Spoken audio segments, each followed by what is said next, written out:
بسم اللہ الرحمن الرحیم۔ ہر وقت یہ آیت پڑھو، بے شک وضو ہو یا نہیں ہو۔ یہ آیت پہاڑ کے ٹکڑے ٹکڑے کر دے، پانی کو روک دے، گناہوں کو مٹا دے، قضا نماز سب معاف کروا دے۔ وہ آیت یہ ہے۔ محترم ناظرین، ہمارا آج کا وظیفہ ایک بہت ہی پیاری تسبیح کے حوالے سے ہے، جس کے بارے میں حضرت محمد مصطفیٰ صلی اللہ علیہ وآلہ وسلم نے فرمایا، جو بھی یہ تسبیح پڑھے گا اس کے تمام گناہ مٹا دیے جائیں گے اور قضا نمازیں سب اس کی معاف ہو جائیں گی۔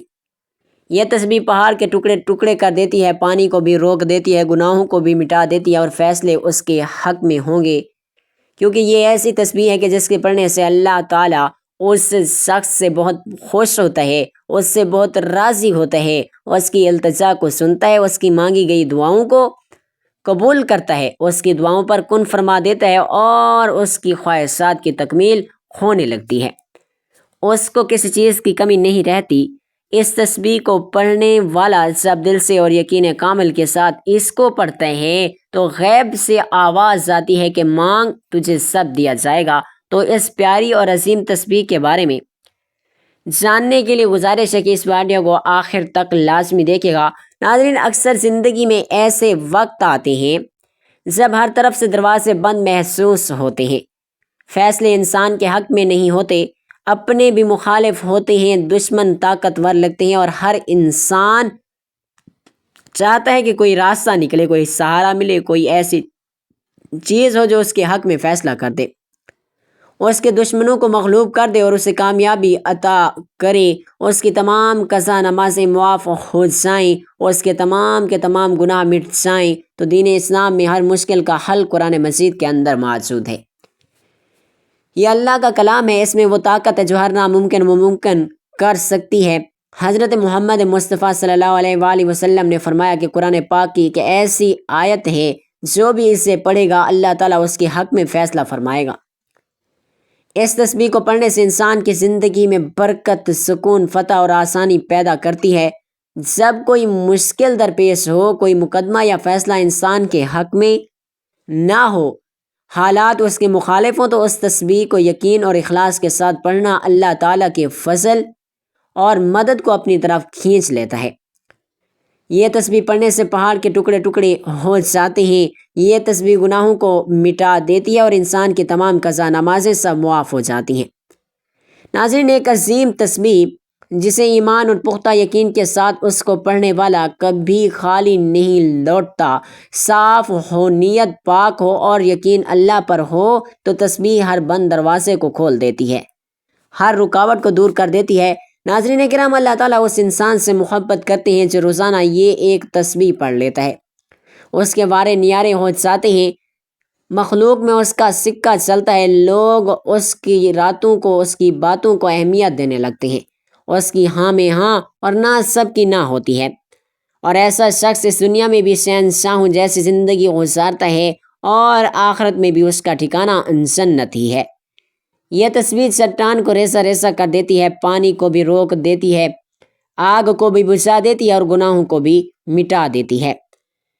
جیسے وہ خطا کار تھا ہی نہیں، جو اللہ رب العزت اور نبی کریم صلی اللہ علیہ وآلہ وسلم کا بتایا ہوا یہ ایک عمل کر لیتا ہے۔ اس ویڈیو میں ہم آپ کو بتائیں گے کہ وہ کون سی تسبیح ہے جسے روزانہ پڑھنے سے اللہ سبحانہ و تعالیٰ اپنے اس بندے سے خوش ہو جاتا ہے، اور وہ کون سا عمل ہے کہ جس کو کرنے سے انسان دنیا اور آخرت میں امیر اور کبیر، غنی اور دولت مند سے مالا مال ہو جاتا ہے۔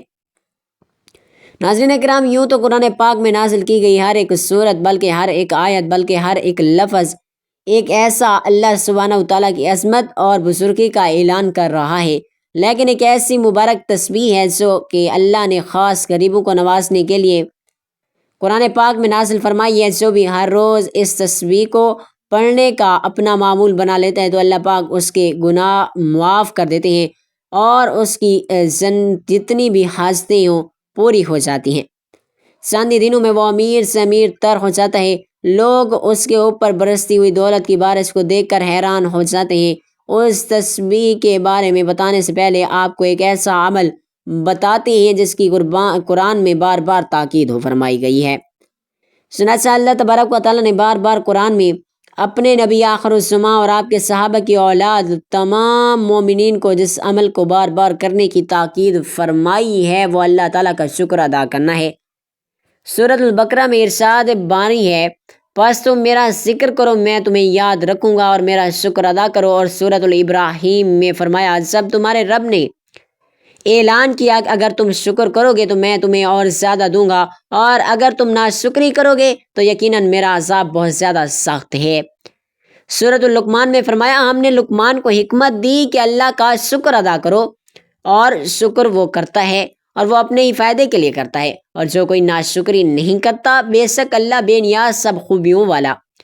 اس طرح سورۃ النحل میں فرمایا گیا، بس اللہ کا دیا ہوا حلال اور پاک رزق کھاؤ، اللہ کی نعمتوں کا شکر ادا کرو اگر تم صرف اسی کی عبادت کرتے ہو تو۔ سورۃ المومنون میں فرمایا گیا، ہم نے اسے راستہ دکھایا خواہ وہ شکر گزار بنے یا ناشکرہ بنے۔ اللہ کا دیا ہوا حلال اور پاک رزق کھاؤ، اللہ کی نعمتوں کا شکر ادا کرو اگر تم صرف اسی کی عبادت کرتے ہو تو۔ سورۃ المومنون میں فرمایا گیا، ہم نے اسے راستہ دکھایا خواہ وہ شکر گزار بنے یا ناشکرہ بنے۔ ناظرین، یہ تمام اسی طرح کی بہت سی آیات شکر گزاری کی اہمیت اور ناشکری سے بچنے کی تلقین کرتی ہیں، اور ہمیں یاد بھی دلاتی ہیں کہ شکر گزاری کرنا اللہ کی عطا کی گئی نعمتوں کی قدر کرنے کا ایک بہترین طریقہ ہے، اور شکر ادا کرنا ہی وہ عمل ہے جس کے سبب اللہ سبحانہ و تعالیٰ انسان کو زیادہ سے زیادہ عطا فرماتا ہے۔ اسی حوالے سے حضرت موسیٰ علیہ السلام کا ایک موقع بڑا ہی مشہور ہے۔ حضرت موسیٰ علیہ السلام کو کوہ طور پر اللہ تعالیٰ سے ہم کلام ہونا کے لیے وہ روانے ہوئے تو راستے میں ایک شخص سے ملاقات ہوئی۔ اللہ نے اس کو رزق کی خاصی فراوانی عطا کر رکھی تھی۔ اس نے حضرت موسیٰ علیہ السلام سے عرض کی کہ اے رسول خدا صلی اللہ علیہ وآلہ وسلم، میرے رب سے میرے متعلق دریافت کیجیے گا کہ میرے لیے کیا حکم ہے، میرے پاس اتنا رزق ہے کہ سنبھالا نہیں جا سکتا۔ موسیٰ علیہ السلام ذرا آگے روانے ہوئے تو ایک اور شخص دیکھا، اس نے ریت سے جسم کو ڈھانپ رکھا تھا۔ اس نے حضرت موسیٰ علیہ السلام سے کہا، اے کلیم اللہ، میرے رب سے میری کیفیت عرض کیجیے گا۔ حضرت موسیٰ علیہ السلام کوہ طور پر پہنچے اور پہلے والے آدمی کے متعلق دریافت کیا تو اللہ تعالیٰ نے جواب دیا کہ اسے کہو ہماری ناشکری کرے۔ جب دوسرے کے متعلق پوچھا تو فرمایا اسے کہو میرا شکر گزار بن جائے۔ حضرت موسیٰ علیہ السلام نے واپس ہوتے ہی پہلے آدمی سے کہا کہ اللہ فرماتے ہیں کہ تم میری ناشکری کرو تمہارے رزق میں کمی واقع ہو جائے گی۔ اس نے آنکھوں میں آنسو بھرتے ہوئے کہا کہ اے موسیٰ، میں اتنا کچھ دینے والے رب کا ناشکرہ بندہ نہیں بن سکتا۔ آپ آگے چلے گئے اور دوسرے آدمی سے مل کر کہا، اللہ فرماتے ہیں کہ اس کا شکر ادا کرو تو وہ تمہیں اور زیادہ دے گا۔ تو ناظرین، اس نے انتہائی مایوسی سے جواب دیا کہ میں کس بات کا شکر ادا کروں، میرے پاس ایسا ہے ہی کیا جس پر میں اللہ تعالیٰ کا شکر ادا کروں۔ ابھی اس کی بات مکمل بھی نہیں ہوئی تھی کہ ہوا چلی اور جسم پر سے ریت بھی اڑ گئی اور وہ برہنہ ہو گیا۔ ناظرین، جو شخص رسول پاک اکرم صلی اللہ علیہ وآلہ وسلم کی سیرت پڑھتا ہے وہ جانتا ہے کہ آپ صلی اللہ علیہ وآلہ وسلم کی زندگی شکر سے بھرپور اور آپ صلی اللہ علیہ وآلہ وسلم کے شب و روز احسان مندی کی تصویر تھے، کیونکہ آپ صلی اللہ علیہ وآلہ وسلم آگے پیچھے دائیں بائیں متواتر اللہ کی نعمتوں کو برستا دیکھتے تھے تو آپ اللہ کی حمد و ثنا اور تقدیس کرتے، بلکہ اگر آپ نبی کریم صلی اللہ علیہ وآلہ وسلم کی احادیث مبارک کا بغور مطالعہ کریں اور آپ کے بتائے ہوئے اذکار اور دعاؤں کا جائزہ لیں تو آپ کو نظر آئے گا کہ وہ رب تعالیٰ کی حمد و ثنا، تعریف اور کبریائی اور شکر و امتنان سے بھری ہوئی ہیں۔ آپ صلی اللہ علیہ وآلہ وسلم کی ثنا، مدح اور دعا سب حمد باری تعالیٰ پر مشتمل ہے۔ اس لیے آپ صلی اللہ علیہ وآلہ وسلم کے رب نے آپ سے فرمایا، قریب ہے کہ آپ کا رب آپ کو مقام محمود پر کھڑا کرے، اس سے نعمتوں کو پائیداری ملتی ہے اور انسان کے حالات سازگار ہو جاتے ہیں۔ نبی اکرم صلی اللہ علیہ وآلہ وسلم نے ایک شخص کو دیکھا جس نے بہت سیدھا کپڑا پہن رکھا تھا۔ آپ صلی اللہ علیہ وآلہ وسلم نے پوچھا، کیا تیرے پاس مال ہے؟ اس نے کہا ہاں۔ آپ صلی اللہ علیہ وآلہ وسلم نے جواب کہا کہ اللہ تعالیٰ تجھے مال دے تو پھر اس کی نعمت اور کرم کا اثر بھی تجھ پر دکھائی دینا چاہیے۔ آپ صلی اللہ علیہ وآلہ وسلم نے فرمایا بلا شبہ اللہ عز و جل پسند کرتا ہے کہ وہ اپنی نعمت کا اثر اپنے بندے پر دیکھے. یہی وہ مقام ہے جس میں نبی کریم صلی اللہ علیہ وآلہ وسلم اپنے پروردگار کی ثنا کریں گے. جیسے کہ آپ صلی اللہ علیہ وآلہ وسلم نے فرمایا میں اپنے رب کو دیکھتے ہی سجدے میں گر جاؤں گا اور جب تک اسے منظور ہوگا وہ مجھے سجدے میں ہی پڑا رہنے دے گا. اس کے بعد ارشاد ہوگا اے محمد اپنا سر اٹھاؤ، تم جو کہو گے اسے سنا جائے گا، جو سوال کرو گے تمہیں دیا جائے گا، جو سفارش کرو گے اسے قبول کیا جائے گا. میں اس وقت اللہ تعالیٰ کی ایسی تعریف کروں گا جو اللہ تعالیٰ مجھے سکھائے گا. پھر سفارش کروں گا تو میرے لیے مخصوص لوگوں کی حد مقرر کی جائے گی، میں انہیں جنت میں لے کر جاؤں گا. یوں حمد و خیرات و برکات کی چابی اور خوشیوں کا دروازہ ہے، وہ زیادہ ثواب لینے کا راستہ ہے اور اللہ کے قرب کا ذریعہ بھی ہے. اس سے نعمتوں کو پائیداری بھی ملتی ہے، برکتیں قائم رہتی ہیں اور حالات سازگار ہو جاتے ہیں. حمد سے نعمتوں کو دوام ملتا ہے، رزق میں فراوانی ہوتی ہے اور اللہ کی رحمتوں کا پیر در پہ نزول ہوتا ہے. ہم تمام اعمال کا تاج وفا کی دلیل اور احسان کی شرط سے رسول ہدایت صلی اللہ علیہ وآلہ وسلم اپنے رب کے مقام و مرتبے اور اپنے خالق و مولا کی عظمت کو سب لوگوں سے زیادہ جاننے والے تھے. جو شخص آپ صلی اللہ علیہ وآلہ وسلم کی سیرت کا مطالعہ کرتا ہے وہ دیکھتا ہے کہ آپ کے جسم مبارک کا ہر اور وضو رب تعالیٰ کی شکر گزاری میں مصروف رہا. آپ صلی اللہ علیہ وآلہ وسلم کا دل شکر گزار، زبان ذکر الہی میں مشغول، روح آسمان اور زمین میں اللہ کی تسبیح کرنے والی اور اعضاء اپنے رب کی رضا میں مصروف عمل رہتے تھے. لہٰذا آپ سب لوگوں سے بڑھ کر اپنے رب کے شکر گزار اور اپنے مولا کے سب سے زیادہ حمد کرنے والے تھے. آپ صلی اللہ علیہ وآلہ وسلم اسی دن اپنے رب کا دل سے بھی شکر ادا کیا جس دن آپ کو کامل یقین ہو گیا کہ ہر چھوٹی بڑی پرانی نئی ظاہر باطن نعمت صرف اللہ وحدہ کی طرف سے ہے جو بلند شان والا ہے. مومن کے نزدیک شکر گزار دل ہونا عبودیت کے ارکان میں سے ہے کیونکہ وہ یقین رکھتا ہے کہ اسے حاصل ہونے والی ہر نعمت صرف اللہ تعالیٰ کی طرف سے ہے.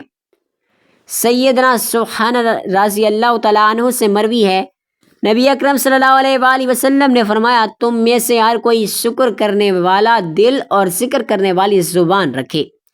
آپ صلی اللہ علیہ وآلہ وسلم نے اپنی زبان سے بھی اپنے رب کا شکر اور ہمیشہ اپنے رب کی حمد و ثنا میں مصروف رہے. آپ صلی اللہ علیہ وآلہ وسلم خوشی غمی سختی اور آسانی اور ہر زمان و مقام میں ہمیشہ رب رحمان کی حمد و ثنا کے نغمے گاتے. کھانا کھاتے تو آپ اپنے رب کی حمد و ثنا کرتے، کوئی مشروب پیتے تو اپنے خالق کا شکر کرتے، کپڑے پہنتے تو عطا کرنے والے کی تعریف بجا لاتے اور سواری پر سوار ہوتے تو اپنے رب کی نعمت کا اعتراف کرتے. آپ صلی اللہ علیہ وآلہ وسلم عملی طور پر شکر گزار تھے بلکہ آپ مشکل ترین اور دردناک حالات میں بھی اپنے رب کی شکر گزاری سے غافل نہیں ہوئے. آپ صلی اللہ علیہ وآلہ وسلم کے بارے میں مروی ہے کہ غزوہ احد میں آپ صلی اللہ علیہ وآلہ وسلم شکست کی حالت میں زخموں سے چور واپس آئے جبکہ آپ صلی اللہ علیہ وآلہ وسلم کے کئی صحابہ اکرام رضی اللہ تعالیٰ عنہم علیہم اجمعین کو شہید کر دیا گیا تھا. آپ صلی اللہ علیہ وآلہ وسلم کے نورانی چہرے کو زخمی کر دیا گیا تھا اور آپ صلی اللہ علیہ وآلہ وسلم کے رہائی دانت توڑ دیے تھے. تو آپ صلی اللہ علیہ وآلہ وسلم نے فرمایا برابر ہو جاؤ یہاں تک کہ میں اپنے رب کی صلاح کروں.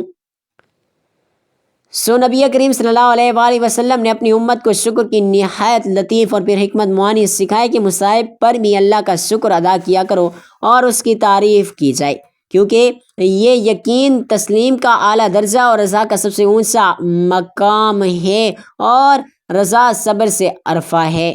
یہی وجہ ہے کہ اللہ تعالیٰ نے معرکہ احد کا ذکر کرنے کے بعد آپ صلی اللہ علیہ وآلہ وسلم اور آپ کے صحابہ کرام رضی اللہ تعالیٰ عنہم کے شکر کا ذکر کیا. چنانچہ فرمایا جو کوئی اپنی ایڑیوں پر پھر جائے تو وہ اللہ کا کچھ بھی بگاڑ نہ سکے گا اور اللہ شکر ادا کرنے والوں کو جلد جزا دے گا. اللہ تعالیٰ کی حمد و ثنا اور اس کا شکر اس کی رضا اور مزید نعمتوں کا باعث ہے. اللہ تعالیٰ نے سب حمد کرنے والوں سے پہلے خود اپنی حمد کی ہے. یہ تمام شکر گزاروں سے پہلے اپنی ذات کی قدر دانی کی ہے. تمام ثنا کرنے والوں سے پہلے اپنی ذات مقدس کی ثنا کی ہے. چنانچہ فرمایا سب تعریف اللہ تعالیٰ کی ہی کے لیے ہے جو تمام جہانوں کا پالنے والا ہے۔ ایک دوسرے مقام پر فرمایا ساری حمد اللہ ہی کے لیے ہے جس نے اپنے بندے کی پر کتاب نازل کی اور اس میں کوئی ٹیڑھ نہیں رکھی، اور فرمایا کہہ دیجیے سب تعریفیں اللہ ہی کے لیے ہیں جس نے کوئی اولاد پیدا نہیں کی۔ ام المومنین سیدہ عائشہ صدیقہ رضی اللہ تعالیٰ عنہم سے مروی ہے کہ اللہ کے نبی پاک صلی اللہ علیہ وآلہ وسلم رات کی نماز میں اپنا اتنا لمبا قیام کرتے کہ آپ صلی اللہ علیہ وآلہ وسلم کے پاؤں مبارک پھٹ جاتے۔ سیدہ عائشہ صدیقہ رضی اللہ تعالیٰ عنہما نے ایک مرتبہ عرض کیا اللہ کے رسول پاک صلی اللہ علیہ وآلہ وسلم آپ اتنی زیادہ مشقت کیوں اٹھاتی ہیں حالانکہ اللہ تعالیٰ نے آپ کی اگلی پچھلے تمام لغزشیں معاف کر دی ہیں۔ آپ صلی اللہ علیہ وآلہ وسلم نے فرمایا تو کیا پھر میں اللہ تعالیٰ کا شکر گزار بندہ بننا پسند نہ کروں؟ آپ صلی اللہ علیہ وآلہ وسلم نے عمل عبادت اور قرب اطاعت کے ساتھ اللہ کے شکر کی ترجمانی بھی کی ہے۔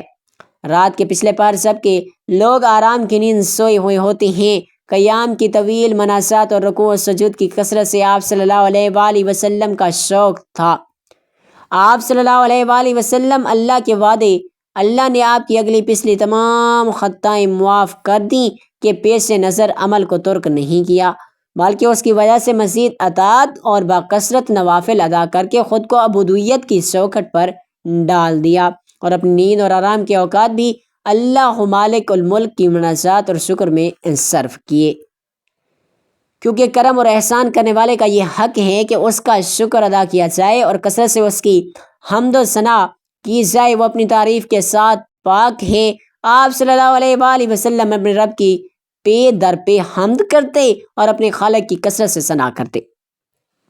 چنانچہ آپ صلی اللہ علیہ وآلہ وسلم دعا کرتے ہوئے فرمایا کرتے اے اللہ حمد تیرے ہی لیے ہے، تو آسمانوں اور زمینوں کو روشن کرنے والا، تعریف تیرے ہی لیے ہے، تو زمین اور آسمانوں کو کنٹرول کرنے والا ہے، حمد تیرے ہی لیے ہے، تو آسمانوں اور زمین کا جو کچھ ان میں ہے سب کرم۔ آپ صلی اللہ علیہ وآلہ وسلم کے فرمان میں اللہ کی ربوبیت پر اس کی حمد ہے کیونکہ وہی خالق اور رزاق، کائنات متصرف اور اس کی تدبیر کرنے والا ہے، جس کی بنا پر وہ اس بات کا مستحق ہے کہ بندے اس کا شکر ادا کریں، اور ہمارے رسول اکرم صلی اللہ علیہ وآلہ وسلم تمام شکر گزاروں میں سر فہرست ہیں۔ اور یہ پتہ چل ہے کہ اللہ کے حکم قائم ہونے کا تقاضا ہے کہ وہ اپنے بندوں کی اصلاح کرے، ان کے معاملات کو چلائے، ان کی مصلحتوں کا خیال رکھے۔ چنانچہ آپ صلی اللہ علیہ وآلہ وسلم کی حمد اس عظیم فضل کے باعث تھی۔ آپ صلی اللہ علیہ وآلہ وسلم پر نازل کی ہوئی کتاب قرآن مجید کا آغاز بھی اللہ کی حمد کے ساتھ ہوتا ہے۔ ارشاد باری تعالیٰ ہے سب تعریفیں اللہ تعالیٰ کے لیے ہیں جو تمام جہانوں کو پالنے والے ہیں۔ آپ صلی اللہ علیہ وآلہ وسلم نے شکر کی ایک اور نہایت خوبصورت قسم بیان فرمائی اور وہ ہے باری تعالیٰ کی نعمتوں کا اظہار اور اس کا تذکرہ۔ جیسا کہ اللہ تعالیٰ نے فرمایا اور آپ اپنے رب کی نعمت کو بیان کرتے رہیں۔ نبی کریم صلی اللہ علیہ وآلہ وسلم نے ایک شخص کو دیکھا جس نے بوسیدہ کپڑے پہن رکھے تھے۔ آپ صلی اللہ علیہ وآلہ وسلم نے اس سے پوچھا کیا تیرے پاس مال ہے؟ اس نے کہا جی ہاں میرے پاس مال ہے۔ آپ صلی اللہ علیہ وآلہ وسلم نے فرمایا جب اللہ تعالیٰ نے تجھے مال دیا تو پھر اس کی نعمت اور کرم کا اثر بھی تجھ پر دکھائی دینا چاہیے۔ اور آپ صلی اللہ علیہ وآلہ وسلم نے فرمایا بلا شبہ اللہ عز و جل پسند کرتا ہے کہ وہ اپنی نعمت کا اثر اپنے بندے پر دیکھے۔ ان حدیث میں نبی اکرم صلی اللہ علیہ وآلہ وسلم نے اپنی امت کا شکر کا یہ طریقہ سکھایا کہ اللہ کی نعمتوں کا اعتراف کیا جائے، ان کا اظہار کیا جائے اور زبان سے انعام کرنے والوں کی ثنا بھی دی جائے۔ ارشاد باری تعالیٰ ہم نے اس طرح لوگوں میں سے بعض کو بعض کے ذریعے سے آزمائش میں ڈالا تاکہ وہ انہیں دیکھ کر کہیں کیا ہم میں سے یہی لوگ ہیں جن پر اللہ نے احسان کیا، کیا اللہ اپنے شکر گزار بندوں کو ان سے زیادہ نہیں جانتا۔ آپ صلی اللہ علیہ وآلہ وسلم اپنی نیند سے بیدار ہو کر سب سے پہلے جو کلمہ ارشاد فرماتے وہ اللہ کی حمد پر مبنی ہوتا۔ آپ صلی اللہ علیہ وآلہ وسلم فرماتے تمام تعریفیں اس اللہ کے لیے ہیں جس نے ہمیں مارنے کے بعد دوبارہ زندگی دی اور اسی کی طرف واپس اٹھنا ہے۔ آپ صلی اللہ علیہ وآلہ وسلم بھی حال کر دینے والی تھکاوٹ کے بعد آرام دہ نیند آنے پر بھی اپنے رب کی حمد بیان کرتے اور اس بات پر بھی اس کی تعریف اسے کرتے اس نے روح کو واپس لوٹایا تاکہ آپ خوبصورت دن اور امید والا عمل سے بھرپور زندگی کا استقبال کریں۔ نیز اس صبح کی نعمت پر بھی اپنے رب کی حمد کرتے جس نے پوری شان و شوکت سے کائنات کو ڈھانپ لیا اور اس کی کرنوں نے ہر سو اجالا کر دیا۔ آپ صلی اللہ علیہ وآلہ وسلم نے اپنی امت کو بشارت دیتے ہوئے فرمایا، جس نے صبح کے وقت یہ کہہ لیا اے اللہ مجھے جو بھی نعمت حاصل ہے وہ تجھ اکیلے ہی کی طرف سے ہے، تیرا کوئی شریک نہیں، تو تیری ہی حمد ہے اور تیرا ہی شکر ہے، تو اس نے اپنے اس دن کا شکر ادا کر لیا۔ اور جس نے شام کے وقت اس طرح کہہ لیا تو اس نے اپنی اس رات کا شکر ادا کر لیا۔ اللہ تعالیٰ ہر مسلمان کو اس کی نعمتوں کا شکر ادا کرنے کی نعمتیں دے اور جو کچھ اس نے عطا کیا ہر حال میں اس پر خوش رہنے کی توفیق بھی دے۔ محترم ناظرین، پورے کا پورا قرآن العظیم شاہکار ہے اور اس کا ایک ایک حرف بنی نوع انسان کے لیے بیش بہا قیمتی خزانہ ہے۔ قرآن پاک کی ہر ایک صورت بیش بہا اور قیمتی موتی ہے، ہر ایک صورت بیش بہا زیور کی مانند ہے، جبکہ پورا قرآن اس صندوق کی طرح ہے جس کے اندر طرح طرح کی قیمتی زیورات، ہیرے موتی زیورات بھرے ہوئے ہیں۔ ان قیمتی زیورات سے وہی لوگ مستفید ہوتے ہیں جو ہر روز قرآن شریف کو کھولتے ہیں اور اس کی تلاوت کا شرف بھی حاصل کرتے ہیں۔ ناظرین محترم، یہ ایک ایسی تسبیح ہے جسے روزانہ پڑھنے والا کبھی مایوس اور کبھی نامراد نہیں ہوتا۔ دنیا جہاں کی دولتیں ایسے انسان پر عاشق ہو جاتی ہیں جو روزانہ یہ تسبیح پڑھتا ہے، یا ایسے انسان کا کوئی کام رکاوٹ اور بندش کا شکار نہیں ہوتا، تو ایسے انسان کو کبھی مال اور دولت کی کمی نہیں ہوتی۔ جو ہر نماز کے بعد یہ تسبیح پڑھتا ہے، کتنا ہی بڑا اور دشوار کام ہو، کتنی ہی بڑی رکاوٹ ہو، کتنے ہی حالات خراب ہوں، کتنی ہی بندشیں ہوں جو آپ کی زندگی کو تباہ و برباد کر چکی ہوں، اللہ کی قدرت سے، اللہ کی عطا سے اور اللہ کی نعمت سے، اللہ کی رحمت سے اور نوازشوں سے کبھی نا امید اور مایوس مت ہونا۔ روزانہ ہر وقت یہ تسبیح پڑھو، بے شک وضو ہو یا نہیں ہو۔ یہ تسبیح پہاڑ کے ٹکڑے ٹکڑے کر دے، پانی کو روک دے، گناہوں کو مٹا دے، قضا نمازیں سب معاف کروا دے۔ سب سے پہلے آپ نے تعوذ اور تسمیہ پڑھنا ہے، اعوذ باللہ من الشیطان الرجیم، بسم اللہ الرحمن الرحیم۔ پڑھنے کے بعد درود پاک پڑھ لیں۔ درود پاک آپ کوئی سا بھی پڑھ سکتے ہیں، صلی اللہ علیہ محمد پڑھ لیں یا درود ابراہیمی پڑھ لیں۔ درود ابراہیمی کی فضیلت زیادہ ہے، اس لیے ثواب کے طور پر ایک مرتبہ میرے ساتھ بھی پڑھ لیں۔ اللہم صلی علی محمد وعلی آل محمد کما صلیت علی ابراہیم وعلی آل ابراہیم انک حمید مجید۔ اللہم بارک علی محمد وعلی آل محمد کما بارکت علی ابراہیم وعلی آل ابراہیم انک حمید مجید۔ 3، 5 یا 7 مرتبہ درود پاک پڑھنے کے بعد آپ نے داؤد اور تسمیہ یعنی اعوذ باللہ من الشیطان الرجیم بسم اللہ الرحمن الرحیم پڑھ کر کیسا ہی بڑا مقصد ہو، کیسی بڑی حاجت ہو، اس کی نیت خلوص سے دل سے کرنے کے بعد آپ نے سبحان اللہ و بحمدہ سبحان اللہ العظیم پڑھنا ہے۔ یہ وہ تسبیح ہے جو چٹان کو ریسا ریسا کر دے، پانی کو روک دے، آگ کو بجھا دے اور گناہوں کو مٹا دے۔ جیسے وہ قدار تھا ہی نہیں، یہ تسبیح پڑھنے سے گناہ معاف ہوتے ہیں۔ سبحان اللہ و بحمدہ سبحان اللہ العظیم روزانہ کسی بھی نماز کے بعد ایک تسبیح آپ نے اس کی پڑھنی ہے، اور چلتے پھرتے آپ نے لا حول ولا قوت الا باللہ العلی العظیم کی تسبیح کرنی ہے۔ نبی کریم صلی اللہ علیہ وآلہ وسلم نے اللہ تعالیٰ کی خوشنودی اور رضامندی کے حصول، آخرت کی ابدی دائمی نعمتیں پانے، جنت میں بلند درجات حاصل کرنے اور کم وقت میں زیادہ ثواب حاصل کرنے کے لیے مختلف اعمال و اذکار کا بیان فرمایا ہے، انہیں کرنے کی ترغیب و تاکید بھی کی ہے۔ انہی اذکار و برات میں سے ایک لا حول ولا قوت الا باللہ کا ورد ہے۔ حدیث مبارکہ میں اس کلمے کے بہت سے فضائل وارد ہوئے ہیں۔ یہ کلمہ دنیا اور آخرت کی بہت سی نعمتوں کے حصول کا ذریعہ ہے۔ لا حول ولا قوت الا باللہ کا ترجمہ اس طرح کیا جاتا ہے کہ گناہوں سے بچنے کی طاقت اور اچھے اعمال کرنے کی قوت صرف اللہ تعالیٰ ہی کے ذریعے ہے۔ اس کلمے کے معنی اور مفہوم میں غور کیا جائے تو واضح ہوگا کہ اس کلمے کے ذریعے بندہ اپنی صلاحیت، لیاقت اور قدرت کی نفی کرتا ہے، ہر خوابی اور اچھائی کا اپنی ذات سے انکار کرتا ہے، اللہ تعالیٰ کی طرف اپنی محتاجی ظاہر کرتا ہے اور اپنی عاجزی اور انکساری کا برملا اقرار اور اپنی بے بسی اور دشواری کا کھلے الفاظ میں اعتراف کرتا ہے، اور وہ زبان حال کہتا ہے کہ اے اللہ میں ایک عاجز کمزور سا بندہ ہوں، مجھ سے گناہوں سے بچنے اور اچھے اعمال کرنے کی توفیق عطا فرما، کیونکہ آپ کے علاوہ کوئی نہیں جو انسان کو گناہوں اور برے کاموں سے بچا سکے اور نیک اعمال کرنے کی قوت دے سکے۔ الغرض یہ کلمہ یعنی لا حول ولا قوت الا باللہ الفاظ کے اعتبار سے مختلف ہے، مختصر ہے، لیکن اس کا مفہوم بہت سا وسیع ہے، اور اللہ تعالی حمد و ثنا کو عمدہ طریقے سے اپنے اندر لیے ہوئے ہیں۔ اسی وجہ سے احادیث مبارکہ میں لا حول ولا قوت الا باللہ کا کثرت سے ورد کرنے کی بہت ہی تاکید ہوئی ہے۔ لا حول ولا قوت الا باللہ جنت کا خزانہ ہے۔ متعدد احادیث مبارکہ میں لا حول ولا قوت الا باللہ کو جنت کا خزانہ کہا گیا ہے۔ چنانچہ بخاری شریف وغیرہ میں حضرت ابو موسیٰ اشعری رضی اللہ تعالیٰ عنہ سے روایت ہے کہ وہ فرماتے ہیں کہ ایک مرتبہ صحابہ اکرام رضی اللہ تعالیٰ عنہم نبی کریم صلی اللہ علیہ وآلہ وسلم کے ہمراہ ایک سفر میں تھے۔